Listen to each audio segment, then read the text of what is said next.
വളരെയധികം വോളറ്റൈലായ ഇന്നത്തെ ട്രേഡിംഗ് സെഷനിൽ ഇൻഡെക്സ് 0.5% ഉയർന്ന് 22,474 ക്ലോസിംഗ് നൽകി. ബാങ്ക് നിഫ്റ്റി 0.81% ഉയർന്നപ്പോൾ മിഡ് ക്യാപ് സ്മോൾ ക്യാപ് ഇൻഡെക്സിലെ സ്റ്റോക്കുകളിൽ സെല്ലിംഗ് പ്രഷർ പ്രകടമായിരുന്നു. Mid cap small cap index 2% ഇടിഞ്ഞു. ഇന്നത്തെ അഡ്വാൻസ് ഡിക്ലൈൻ റേഷ്യോ പരിശോധിച്ചാൽ 1790ഓളം സ്റ്റോക്കുകളിൽ സെല്ലിംഗ് പ്രഷറും 419ഓളം സ്റ്റോക്കുകളിൽ ബൈയിങ് മൊമെന്റവും കാണാൻ സാധിച്ചു. ഇന്ന് മേജർ സ്റ്റോക്കുകളെല്ലാം സെല്ലിംഗ് സൈഡിലായിരുന്നു.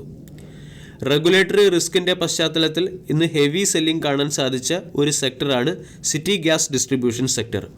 സിറ്റി ഗ്യാസ് ഡിസ്ട്രിബ്യൂഷൻ സെക്ടറിലെ മേജർ സ്റ്റോക്കുകളായ മഹാനഗർ ഗ്യാസ് ലിമിറ്റഡ് 16%ഓളവും ഇന്ദ്രപ്രസ്ഥ ഗ്യാസ് ലിമിറ്റഡ് 6%ഓളവും ഇടിഞ്ഞു. MGL എന്ന സ്റ്റോക്ക് 16%ഓളം ഇടിയാനുള്ള പ്രധാന കാരണം പ്രമുഖ ബ്രോക്കേജ് കമ്പനിയായ സിറ്റി MGLനെ ഡൗൺഗ്രേഡ് ചെയ്യുകയും സെൽ എന്ന റേറ്റിംഗ് നൽകുകയും ടാർഗറ്റ് 1480 നിന്നും 1405 കുറച്ചത് മൂലമാണ്. ഇൻഡസ്ട്രിയൽ ഹെഡ്വിൻഡ് അവോയ്ഡ് ചെയ്ത് കൺസ്യൂമേഴ്സിന് ബെനിഫിറ്റ് ആകുന്ന രീതിയിൽ CNGയുടെ വില കുറച്ചതിൻ്റെ പശ്ചാത്തലത്തിൽ കമ്പനിയുടെ ഏണിംഗ് പെർ ഷെയറിലും പ്രോഫിറ്റ് മാർജിനിലും ഇടിവ് വരും എന്നാണ് സിറ്റിയുടെ റിപ്പോർട്ടിൽ പറഞ്ഞിരിക്കുന്നത്. ഈ റിപ്പോർട്ടിൻ്റെ പശ്ചാത്തലത്തിലാണ് MGL അതായത് മഹാനഗർ ഗ്യാസ് ലിമിറ്റഡ് എന്ന സ്റ്റോക്ക് ഇന്ന് ഇടിഞ്ഞത്.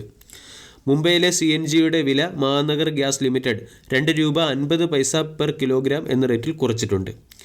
കമ്പനിയുടെ മാനേജ്മെൻറ്റ് കമൻട്രി നമ്മൾ പരിശോധിക്കുകയാണെങ്കിൽ മാനേജ്മെൻറ്റ് പറയുന്നത് പ്രൈസ് അഡ്ജസ്റ്റ്മെൻറ്റിനെ വോളിയം ഗ്രോത്ത് കൊണ്ട് റെഗുലേറ്റ് ചെയ്യാൻ സാധിക്കുമെന്നതാണ്. കമ്പനിയുടെ വാല്യൂഷൻ 11.96ഉം PB അതായത് പ്രൈസ് ടു ബുക്ക് വാല്യൂ 3.30ഉമാണ്.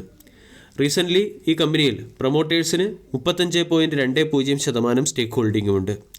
കഴിഞ്ഞ 2 വർഷമായി സിറ്റി ഗ്യാസ് ഡിസ്ട്രിബ്യൂഷൻ സെക്ടറിലെ സ്റ്റോക്കുകളൊന്നും അത്ര ഡീസൻറ്റ് പെർഫോമൻസ് കാഴ്ചവെക്കുന്നില്ല. IGLൻ്റെ കഴിഞ്ഞ 2 വർഷത്തെ പെർഫോമൻസ് നോക്കുകയാണെങ്കിൽ അത് വളരെ വ്യക്തമായി മനസ്സിലാവുകയും ചെയ്യും. റെഗുലേറ്ററി റിസ്ക് തന്നെയാണ് ഈ കമ്പനികൾ അണ്ടർ പെർഫോം ചെയ്യുന്നതിന് പിന്നിലെ പ്രധാന കാരണം. റീസെൻ്റ്ലി ക്വാർട്ടർലി റിസൾട്ടിൽ സെപ്റ്റംബർ മാസവുമായി താരതമ്യപ്പെടുത്തുമ്പോൾ നെറ്റ് പ്രോഫിറ്റ് 535 കോടിയിൽ നിന്നും 392 കോടിയിലേക്ക് ഇടിയുകയും പ്രോഫിറ്റ് മാർജിൻ 19% നിന്നും 16% ഇടിയുകയും ചെയ്തു. 30%-നടുത്ത് സെയിൽസ് ഗ്രോത്ത് കമ്പനി മെയിൻറ്റെയിൻ ചെയ്യുന്നുണ്ടെങ്കിലും പ്രോഫിറ്റ് ഗ്രോത്ത് 9%-നടുത്ത് മാത്രമാണ്. ROE 19%-നടുത്തും. കമ്പനികൾക്ക് മുകളിൽ ഡെപ്റ്റ് ഇല്ല. അതേസമയം ഫോറിൻ ഇൻസ്റ്റിറ്റ്യൂഷണൽ ഇൻവെസ്റ്റേഴ്സ് ഈ കമ്പനികൾക്ക് മുകളിലുള്ള സ്റ്റേക്ക് ഹോൾഡിംഗ് റെഡ്യൂസ് ചെയ്യുന്നു. ഇന്ദ്രപ്രസ്ഥ ഗ്യാസ് ലിമിറ്റഡിൽ ഫോറിൻ ഇൻസ്റ്റിറ്റ്യൂഷണൽ ഇൻവെസ്റ്റേഴ്സിൻ്റെ സ്റ്റേക്ക് ഹോൾഡിംഗ് 20.9%-ൽ നിന്നും 17.9%-ലേക്ക് കുറഞ്ഞു.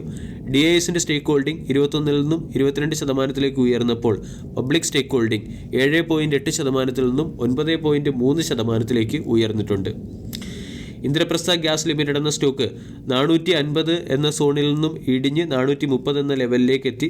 വരും സമയങ്ങളിൽ സ്റ്റോക്ക് 400-നും 480-നും ഇടയിൽ കൺസോളിഡേറ്റ് ചെയ്യാൻ സാധ്യതയുണ്ട്. 2021 വരെ സിറ്റി ഗ്യാസ് ഡിസ്ട്രിബ്യൂഷൻ സെക്ടറിലെ സ്റ്റോക്കുകൾ ഡീസൻറ്റ് പെർഫോമൻസ് കാഴ്ചവെച്ചിരുന്നു. 2021-ൽ IGL എന്ന സ്റ്റോക്ക് ₹600 വരെ എത്തുകയും ചെയ്തു. അവിടെ നിന്നും സ്റ്റോക്കിൽ സെല്ലിംഗ് പ്രഷർ വരികയും സ്റ്റോക്ക് 380 വരെ ഇടിയുകയും ചെയ്തു. 380-ൽ നിന്നും സ്റ്റോക്കിൽ സൈഡ് വേസ് ട്രെൻഡോട് കൂടിയ അപ്വേഡ് മൊമെൻറ്റം വരികയും സ്റ്റോക്ക് റേഞ്ച് ബൗണ്ട് അതായത് ഓരോ പ്രത്യേക റേഞ്ചിനുള്ളിൽ ട്രേഡ് ചെയ്യുകയും ചെയ്യുന്നു. മുമ്പ് 430-നും 500-നും ഇടയിലായിരുന്നു IGLൻ്റെ റേഞ്ച്. ഇപ്പോൾ റേഞ്ച് 400-നും 480-നും ഇടയിലേക്ക് ഷിഫ്റ്റ് ആയിട്ടുണ്ട്. ഇതിന് സമാനമായ ഒരു ട്രെൻഡ് തന്നെയാണ് MGL എന്ന സ്റ്റോക്കും ഫോളോ ചെയ്യുന്നത്. MGL എന്ന സ്റ്റോക്ക് 52 വീക്ക് ഹൈയിൽ നിന്നും ഇന്ന് 16%-ഓളം ഇടിഞ്ഞ് അതിൻ്റെ സ്ട്രോങ് സപ്പോർട്ടായ 1250 എന്ന റേഞ്ചിലേക്ക് വരുന്നു. 1250-ന് താഴെ 1150, 1000 തുടങ്ങിയ സൈക്കോളജിക്കൽ സപ്പോർട്ടാണ് സ്റ്റോക്കിനുള്ളത്. ഇന്ന് റിന്യൂവബിൾ എനർജി സെക്ടറിലെ ഒരു പ്രമുഖ സ്റ്റോക്കായ ഇറാഡ അല്ലെങ്കിൽ Indian renewable energy development agency limited എന്ന സ്റ്റോക്കും 3.5% ഇടിഞ്ഞു. PSU സെക്ടറിലെ ഒട്ടുമിക്ക കമ്പനികളിലും സെല്ലിംഗ് പ്രഷർ പ്രകടമായിരുന്നു. ഇറാഡ 3.5% ഇടിഞ്ഞ് ₹141.60 അടുത്ത് ക്ലോസിംഗ് നൽകി. 38,000 കോടി രൂപയുടെ മാർക്കറ്റ് ക്യാപ്പുള്ള കമ്പനിയുടെ വാല്യൂഷൻ 28.12, 52 വീക്ക് ഹൈ 214. 52 വീക്ക് ഹൈയിൽ നിന്നും സ്റ്റോക്ക് ഇപ്പോൾ 30%-നടുത്ത് ഡിസ്കൗണ്ട് ലഭിക്കുന്നു. 52 വീക്ക് ഹൈക്ക് അടുത്ത് സ്റ്റോക്ക് എത്തിയപ്പോൾ ഇൻസ്റ്റിറ്റ്യൂഷണൽ ഇൻവെസ്റ്റേഴ്സിൻ്റെ സൈഡിൽ നിന്നോ അല്ലെങ്കിൽ ബിഗ് ഇൻവെസ്റ്റേഴ്സിൻ്റെ സൈഡിൽ നിന്നോ ഉള്ള തുടർച്ചയായ പ്രോഫിറ്റ് ബുക്കിങ്ങിൻ്റെ പശ്ചാത്തലത്തിലാണ് സ്റ്റോക്കിൽ നമ്മൾക്കൊരു ഡൗൺവേർഡ് ട്രെൻഡ് കാണാൻ സാധിക്കുന്നത്. ഇറാഡ എന്ന കമ്പനി റീസെൻ്റ്ലി പഞ്ചാബ് നാഷണൽ ബാങ്കുമായി ചേർന്ന് റിന്യൂവബിൾ എനർജി പ്രോജക്റ്റുകൾക്ക് സപ്പോർട്ട് ചെയ്യുന്നതിന് വേണ്ടി ഒരു മെമ്മറാൻഡം ഓഫ് അണ്ടർസ്റ്റാൻഡിംഗ് ഒപ്പുവെച്ചിരുന്നു. പക്ഷേ ഈ ന്യൂസിൻ്റെയൊന്നും ഇമ്പാക്റ്റ് സ്റ്റോക്കിൽ കാണാൻ സാധിച്ചില്ല. അതേസമയം ഡിസംബർ ക്വാർട്ടറിലെ റിസൾട്ടിൽ കമ്പനി ഡീസൻറ്റ് പെർഫോമൻസ് കാഴ്ചവെച്ചു. നെറ്റ് പ്രോഫിറ്റ് 67.15% ഉയർന്ന് 335 കോടിയും നെറ്റ് റവന്യൂ 44.22% വർദ്ധിച്ച് 868 കോടിയിൽ നിന്നും 1252 കോടിയിലേക്ക് കമ്പനിക്ക് മെച്ചപ്പെടുത്താനും സാധിച്ചു. ഇനി വിവിധ അനലിസ്റ്റുകൾ സ്റ്റോക്കിന് നൽകിയ ടാർഗറ്റും സപ്പോർട്ടും മനസ്സിലാക്കാം. ആനന്ദ് റാട്ടി എന്ന ബ്രോക്കേജ് ഏജൻസിയുടെ റിസർച്ച് അനലിസ്റ്റ് പറയുന്നത് ഈ സ്റ്റോക്കിനെ സംബന്ധിച്ചിടത്തോളം 135 രൂപ ഒരു പ്രധാനപ്പെട്ട സപ്പോർട്ടും 180 ഒരു പ്രധാനപ്പെട്ട റെസിസ്റ്റൻസായി പ്രവർത്തിക്കാനുള്ള സാധ്യതയാണ്. ഹെഡ്ജർ എന്ന കമ്പനിയുടെ ബ്രോക്കേജിംഗ് പറയുന്നത് 154 സ്റ്റോക്കിൻ്റെ ഒരു പ്രധാനപ്പെട്ട സപ്പോർട്ടായിരുന്നു.